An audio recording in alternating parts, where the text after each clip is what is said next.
Before I start the video, I just want to let you know about the newest Super Geek box that was sent to me. If you see anything in this video and you like what you see, make sure to check the link in the description below to get a discount, and I'll get a kickback anytime you subscribe using my discount code. I get a kickback, you get a percentage off, everyone wins, so check out Super Geek Box if you're interested. Thanks.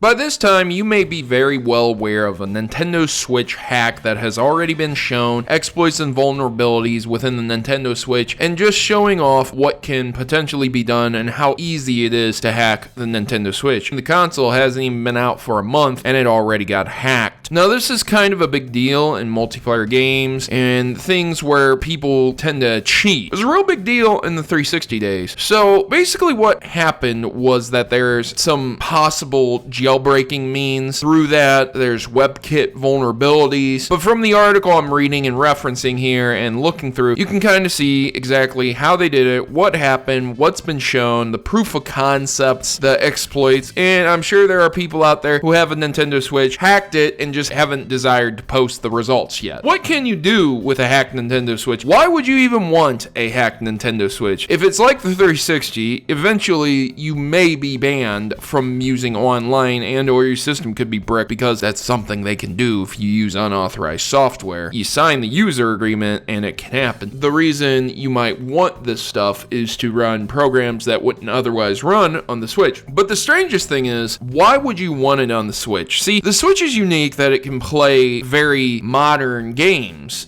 from Nintendo's side and third party on the go. And that's a very unique feature of it. But the thing about it is, if you're looking to run emulators or anything like that, you already have a phone. And you might say, but the phone sucks. I want a controller and the Switch is a bigger screen and it looks good. Okay, that's cool, but why not just get a PSP? You would save probably $150 to $200. Battery life is much, much better. That's the biggest thing. A lot of people are questioning why people would do this, and it's just funny how these hackers apparently can fix a lot of the issues with the Nintendo Switch just by hacking it themselves. So it does raise the question on if these consoles are being released, maybe possibly handicapped slightly to keep people invested and online getting updates. Super grimy for someone to do, and that's not what I'm saying is happening. I'm saying that brings up a really good conversation and question. Only other reason I would see to hack the Switch is just so you could do it. When I did my PSP, my custom PSP, I bought the PSP in Afghanistan when I was in war, and I hacked it on terrible satellite internet and dial-up, and I did not have the computer next to me either. It has to be 10 times easier nowadays with YouTube, forums, and reliable internet, or at least more reliable internet than I had. Other than that, I really don't know why you would hack a Switch. I could think of 10 other systems that would be better. The Switch is powerful. It's very similar to the Nvidia Shield or the tablet line that they also have, but because of the similarities, it comes down to the potential that you could run modern games on it if there were enough people interested in programming custom controls for the Switch for those games. Again, cool stuff, and you could potentially run like GameCube emulators and stuff like that if that's something you would like from a hacked Switch. But there are big security risks with this. You would more than likely have to leave it offline at all times, because if it got one update, it could very well become brick. That would suck. So that's why I question the reason behind someone's logic for hacking their Switch. I would definitely do it to a different system with much less security, less updates, and less potential and problems. Let me know what you think and why you think it in the comment section below. I've been your host, Protomario. I'm signing out. Share this to a friend. I really appreciate you guys taking the time out of your day to view this video. And if you did like it, really appreciate it. Thanks. You guys have yourselves a great day. As always, good gaming. God bless.